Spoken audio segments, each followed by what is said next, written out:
OBA, legit or scam? Kaya ka siguro napadpad sa video na to kasi nagsisearch ka kung legit ba talagang may kumikita dito sa OBA.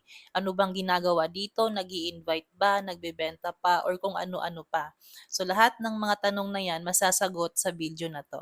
Tanong, legit ba ang OBA or scam yan? So linawin muna natin, ano ba pag sinasabing legit? Pag sinabing legit, ito yung well-established business na registered sa government. Now, kung nakapanood ka na ng webinar orientation, doon naman dinidiscuss yung legalities. Now, kung ang tanong mo sa akin kung legit bang may kumikita dito, yes of course. Kasi ako mismo, part ako ng OBA and ito na rin yung bread and butter ko for almost 2 years. Ito rin yung dahilan kung bakit nakapag-resign ako sa previous job ko as BPO employee. Now, ano ba ang ginagawa? Nagbebenta ba? Nag-invite-invite? Recruitment ba ito?